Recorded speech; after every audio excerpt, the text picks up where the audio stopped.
Welcome to the Practical Woodworker.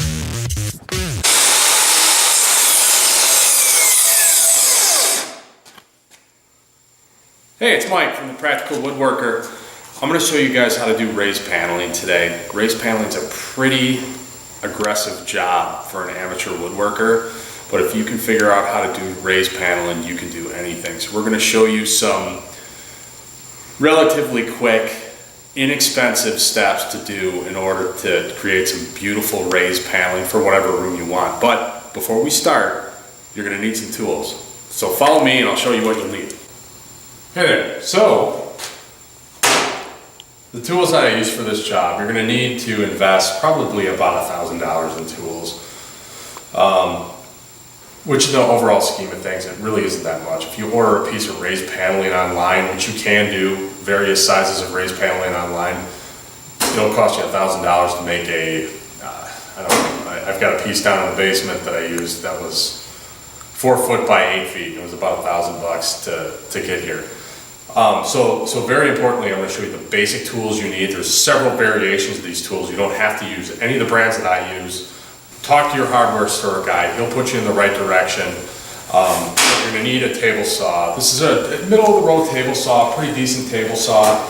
I've had it for a long time and I'm sure I'm going to have it for a lot longer. The most important tool you're going to need is this circular saw. You won't just use this for raised paneling. I think everybody in America should have one of these. It's my most popular tool. Well, I should say my most used tool. It's infinitely handy. And for each one of these tools, you're going to want to get a really good blade. You're going to want to get a finished woodworking blade. And notice these blades, they have a lot of teeth. They're designed for finished woodworking. Get a Diablo blade. That's the one I recommend. Again, the table saw and the circular saw, whatever name brand you want, but make sure you get a pretty decent blade. So you're going to make some fine cuts here. And then if you move over here, you're going to need a router. There's actually several tools in one tool here.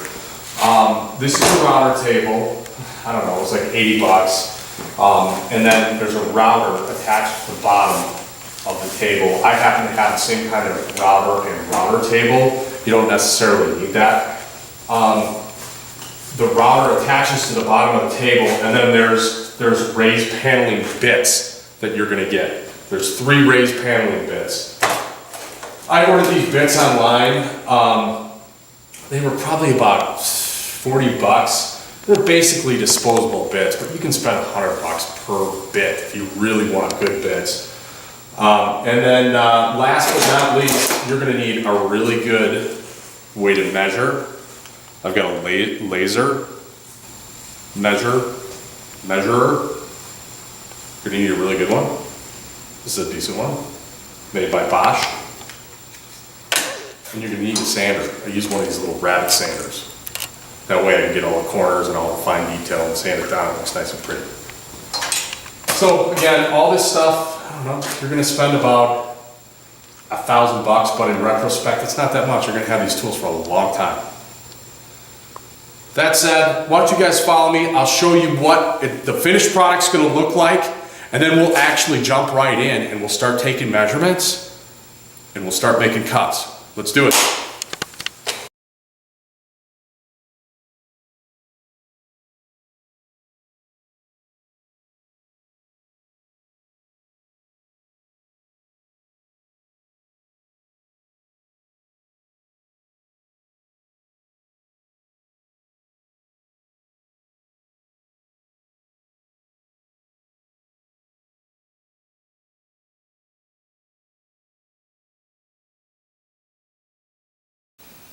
This is what we're going to try to make here. Here's a piece of raised paneling that I made previously.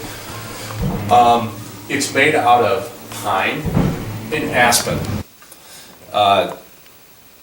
Not highly sought after woods by a professional woodworking crew, but they're relatively inexpensive, which is why I use them. and hopefully there's not going to be people banging into the wall, beating the heck out of it. So it holds up for me. And again, the whole premise of these videos is how to show you guys how to do it cheaply. And I think this will satisfy that desire. Importantly, when you do raised paneling, you got to think about how many panelings you're going to have. If the panels are smaller, you want the pieces holding the panel in place to be relatively small as well. If the panels are really big, you're going to want to adjust the pieces holding the panel and make those a little bigger so they don't look out of place. But kind of look at your wall and decide how many panels, how big you want the panels to be. And after you decide that, we'll go take the measurements and we can start cutting. We'll put a plan together. Let's go.